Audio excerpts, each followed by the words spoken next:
Di sebuah desa kecil di pinggiran hutan lebat, hiduplah seorang kakek bernama Pak Ranta.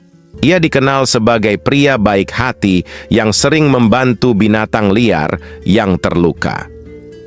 Suatu hari, ketika sedang mencari kayu bakar di dalam hutan, Pak Ranta mendengar suara rintihan kecil. Ia mengikuti suara itu dan menemukan seekor anak harimau yang terperangkap dalam jebakan pemburu. Kakinya berdarah dan matanya memancarkan ketakutan. Tanpa ragu, Pak Ranta mendekat dengan hati-hati. Ia tahu bahwa jika induknya ada di sekitar, ia bisa dalam bahaya. Namun ia tak tega meninggalkan anak harimau itu dalam kesakitan. Dengan perlahan, ia melepaskan jebakan dan membalut luka anak harimau dengan kain yang dibawanya. Setelah memastikan anak harimau bisa berdiri, Pak Ranta pergi dengan harapan sang induk akan menemukannya kembali. Beberapa hari berlalu dan musim hujan tiba. Saat sedang mencari jamur di hutan, Pak Ranta terpeleset di tebing yang curam. Ia jatuh dan kakinya terkilir, tak bisa bergerak. Ia berteriak meminta tolong, namun tak ada seorang pun yang mendengar. Saat itulah, dari balik semak-semak, muncullah seekor harimau besar, induk harimau yang pernah ditolongnya. Mata harimau itu menatapnya tajam, lalu tanpa ragu, harimau itu mendekat. Pak Ranta ketakutan, tapi anehnya, harimau itu tidak menyerangnya. Dengan gerakan lembut, harimau itu mendekatkan tubuhnya dan mendorong Pak Ranta ke punggungnya. Kakek itu memahami isyarat tersebut. Dengan sisa tenaga, ia berpegangan pada bulu harimau, dan sang raja hutan itu mulai berjalan, membawanya keluar dari hutan menuju desanya. Setelah sampai di dekat desa, harimau itu berhenti. Pak Ranta turun dengan perlahan, menatap harimau itu penuh haru. Sang harimau menatapnya sejenak, lalu berbalik dan menghilang ke dalam rimbunnya hutan. Sejak hari itu, Pak Ranta percaya bahwa kebaikan sekecil apapun akan selalu berbalas, bahkan dari makhluk yang paling buas sekalipun. Beberapa hari setelah kejadian itu, kabar tentang Pak Ranta yang diselamatkan harimau menyebar ke seluruh desa. Para penduduk awalnya sulit mempercayainya, tetapi mereka tahu bahwa Pak Ranta tidak akan berbohong. Kakinya yang terkilir mulai membaik dan ia kembali beraktivitas seperti biasa. Namun, ada satu kebiasaan baru yang mulai ia lakukan. Setiap pagi, ia meninggalkan sepotong daging di tepi hutan. Ia tidak tahu apakah harimau itu akan datang mengambilnya, tetapi ia ingin mengungkapkan rasa terima kasihnya. Suatu hari, saat sedang duduk di depan rumahnya, ia melihat ke arah hutan dan terkejut. Di balik pepohonan, sesosok bayangan besar mengintai. Itu adalah induk harimau. Ia berdiri diam, memperhatikan Pak Ranta, seolah memastikan bahwa kakek tua itu baik-baik saja. Tak lama, dari belakang induknya, muncullah anak harimau yang pernah ia selamatkan. Kini, anak itu tampak lebih sehat dan kuat. Ia mengaum kecil, lalu kembali bersembunyi di balik ibunya. Pak Ranta tersenyum. Ia tahu, meskipun harimau-harimau itu adalah makhluk liar, ada ikatan yang telah terjalin di antara mereka, ikatan rasa, hormat, dan terima kasih. Sejak saat itu, setiap kali Pak Ranta masuk ke hutan, ia merasa ada sepasang mata yang mengawasinya, bukan dengan niat buruk, tetapi dengan rasa perlindungan. Hutan itu tetap menjadi tempat yang liar dan berbahaya, tetapi Pak Ranta tahu di dalamnya ada seorang penjaga yang akan selalu mengingat kebaikannya. Dan begitulah kisah Pak Ranta dan sang harimau menjadi legenda di desa itu, kisah tentang bagaimana kebaikan dan kasih sayang bisa menghubungkan hati manusia dan alam liar, bahkan dengan makhluk yang dianggap sebagai raja hutan. Tahun demi tahun berlalu, dan Pak Ranta semakin tua. Rambutnya memutih, langkahnya semakin pelan, tetapi kebiasaannya untuk masuk ke hutan tidak pernah berubah. Setiap pagi, ia masih meninggalkan potongan daging di tepi hutan, dan entah bagaimana, daging itu selalu menghilang sebelum siang tiba. Namun, perubahan terjadi. Desa yang dulu tenang kini mulai didatangi orang-orang asing, pemburu dan penebang liar yang ingin mengeksploitasi hutan. Mereka datang dengan senapan dan alat berat, menebangi pohon-pohon besar dan memburu hewan liar untuk dijual.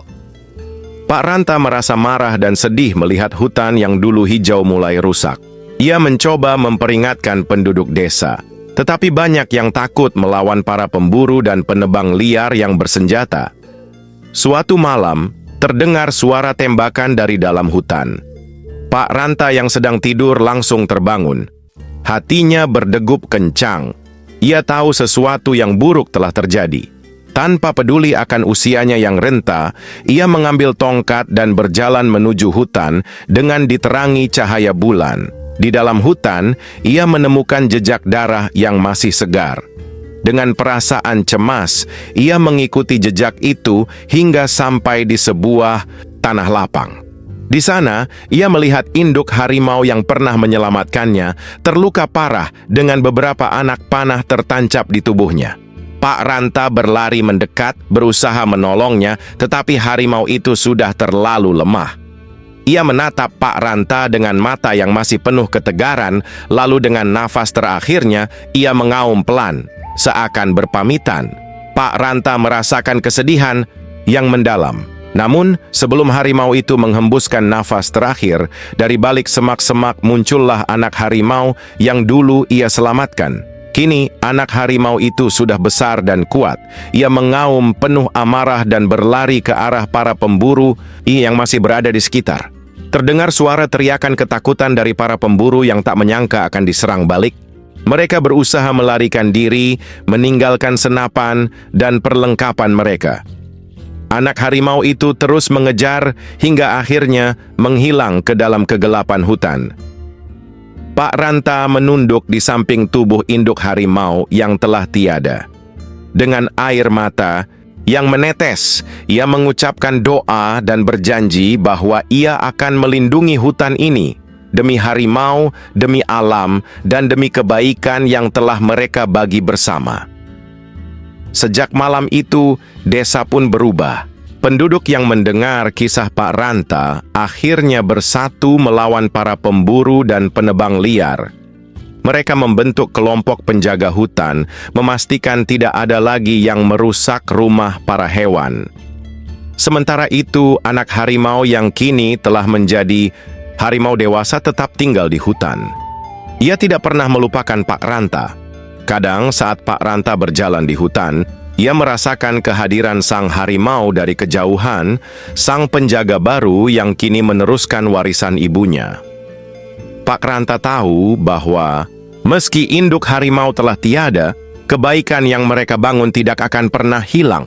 Hutan akan terus hidup dan harimau akan selalu menjaga mereka, seperti mereka menjaga satu sama lain sejak awal. Dan begitulah legenda Pak Ranta dan sang harimau terus diceritakan dari generasi ke generasi, mengajarkan bahwa ketika kita berbuat baik kepada alam, maka alam pun akan melindungi kita kembali. Tahun demi tahun berlalu dan Pak Ranta semakin menua. Kakinya tak lagi sekuat dulu, penglihatannya mulai kabur dan nafasnya pun lebih berat. Namun, ia tetap setia berjalan ke tepi hutan setiap pagi, meninggalkan sepotong daging seperti kebiasaannya selama ini. Penduduk desa kini hidup lebih damai. Mereka telah berhasil mengusir para pemburu dan penebang liar yang pernah merusak hutan. Bahkan mereka mulai menanam kembali pohon-pohon yang ditebang, menjaga hutan agar tetap lestari. Semua ini berkat kisah Pak Ranta dan harimau yang telah menyadarkan mereka akan pentingnya menjaga alam. Suatu pagi, Pak Ranta merasa tubuhnya lebih lemah dari biasanya. Namun ia tetap berjalan ke hutan seperti biasa. Hatinya merasa damai seakan tahu bahwa hari itu akan menjadi perjalanan terakhirnya. Saat ia sampai di tepi hutan, tiba-tiba ia mendengar suara ranting patah dari dalam pepohonan. Pak Ranta berhenti, lalu tersenyum. Dari balik semak-semak, muncullah seekor harimau besar. Itu adalah anak harimau yang dulu ia selamatkan, yang kini telah menjadi raja hutan sejati. Harimau itu berdiri diam, menatap Pak Ranta dengan mata penuh kelembutan. Perlahan, ia melangkah mendekat dan duduk di hadapannya, seolah mengerti bahwa pertemuan ini adalah sebuah perpisahan. Pak Ranta mengulurkan tangannya yang gemetar, menyentuh kepala harimau itu untuk pertama kalinya. Harimau itu tidak menolak, sebaliknya, ia memejamkan mata, menikmati sentuhan dari manusia yang telah menjadi bagian dari hidupnya. "Sekarang kau sudah besar dan kuat," bisik Pak Ranta dengan suara lirih. "Jaga hutan ini, jaga semuanya." Angin berhembus lembut, menyapu wajah tua Pak Ranta. Matanya perlahan menutup dan tubuhnya bersandar ke pohon di belakangnya. Senyumnya tetap terukir di wajahnya, damai, tenang, seakan ia telah menyelesaikan tugasnya di dunia ini. Harimau itu tetap duduk di sampingnya, tak bergerak, seolah memahami bahwa sahabat manusianya telah pergi untuk selamanya. Ia tidak mengaum, tidak menangis, hanya menemani dalam kesunyian. Keesokan harinya, penduduk desa menemukan Pak Ranta di sana, bersandar dengan damai di bawah pohon, dan jejak harimau besar mengelilinginya. Mereka tahu bahwa Pak Ranta telah pergi dengan tenang, dijaga oleh sahabat yang telah menemaninya selama ini. Mereka pun menguburkan Pak Ranta di dekat hutan yang ia cintai. Dan sejak saat itu, setiap kali ada penduduk yang masuk ke dalam hutan, mereka mengatakan bahwa dari kejauhan, mereka sering melihat seekor harimau besar duduk di dekat makam Pak Ranta, seolah masih menjaga sahabat lamanya. Legenda Pak Ranta dan harimau terus hidup diceritakan dari generasi ke generasi. Dan hutan itu, yang dulu hampir musnah, kini tetap hijau dan penuh kehidupan, dijaga oleh sang raja hutan yang meneruskan warisan kebaikan sahabat manusianya.